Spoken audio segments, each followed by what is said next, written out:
In this video, I just wanted to have a little discussion about Brave Ike. Since I did go ahead and refine his Urvan, you can watch my previous video about all the Choose Your Legend 1 refines if you want more details.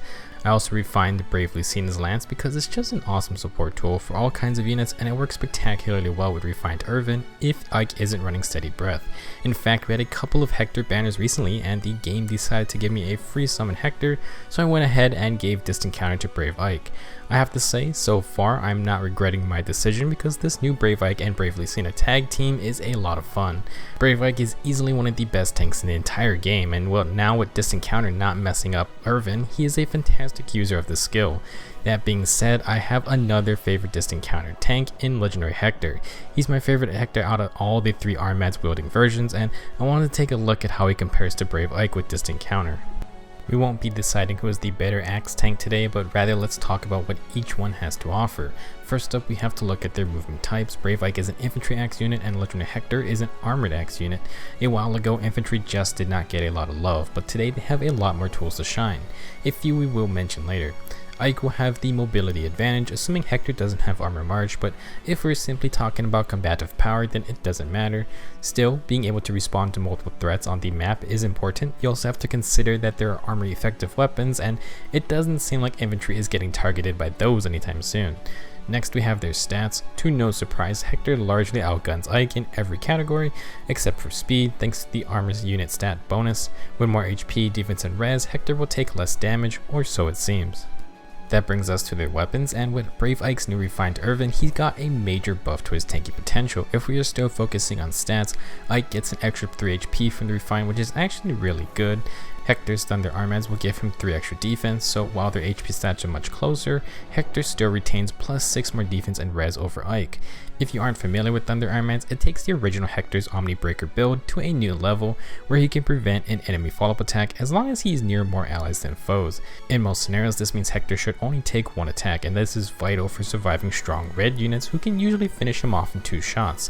This makes Legendary Hector incredibly good as a tank, but Brave Ike can definitely challenge him. Refined Urvan has that accelerated special trigger effect, which is awesome. With the refine, it would then reduce the enemy's first attack by 40%, which is crazy, and allow the enemy to use their follow-up attack immediately to hit Ike twice. He likes this because Urvan reduces all second attacks and onward damage by 80%. This is disgustingly strong. While Hector may only take 1 attack, Brave Ike takes 2 hits and can potentially take less total damage. This happens when the damage value is high enough where Urvan's damage reduction outweighs the 6 less damage Hector takes just from his extra defense and res stats. Both of our units here can tank very well, but what did they do afterwards? Well, Legendary Hector comes with a very strong base kit. Distant Counter and Vengeful Fighter allows him to proc 3 turn specials on his second counterattack. The only thing I would change is Draconic Aura for Bonfire. Hector's game plan is very simple: tank 1 hit with Thunder Armads and respawn with 2 hits and a special proc on top. He also has Ostia's Pulse, which grants cooldown reduction on turn 1 for his allies, and it's a nice ability to have for multi-map content. Now for Brave Ike, he normally comes with Steady Breath, but today we'll talk about his Distant Counter usage. Normally by itself, Brave Ike would be a lot of fun with DC and Quick Riposte, but he can't proc his signature Aether in 1 round. However, because of Brave Lucina's Gerskoko Refine, she can replace Steady Breath for Ike, and the two of them make a crazy strong team.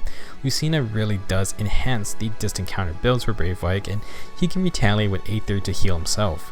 Hector can't do this because he doesn't have the slaying effect on Thunder Armads. For the most part, Legendary Hector comes well equipped out of the box and can shine just fine if you bring a healer to patch him up between fights. His ability to use the fighter skills allows him to stack a lot of power in the B slot, and you can even give him Special Fighter and send Quick Riposte to the Sacred Seal slot if you want more special cooldown.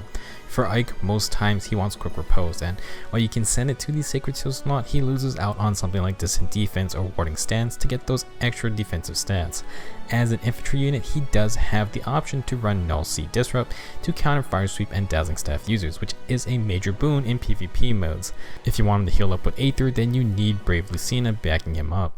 Like I said earlier, this isn't a final deciding factor as to who's the better axe tank. There are just way too many variables to consider. For example, if the enemy has an Armor Slayer, then Hector takes way more damage. If the enemy has no follow-up, then that also messes Hector up. Byleth is a fantastic example where they will disable his fighter skills and even proc Ruptured Sky. Meanwhile, Ike isn't affected and he can reduce that Ruptured Sky second hit by 80%. Brave Ike is very good, but it can be a bit costly to get him going. Hector doesn't really need any additions, whereas Ike needs 200 Divine Dew for the Refine, 400 if you want Brave Lucina's support, then you need to get Distant Counter fodder, which is a mess itself. If you're on the fence about giving Ike a Distant Counter, from my experience so far, it's definitely been worth it if you have Brave Lucina too.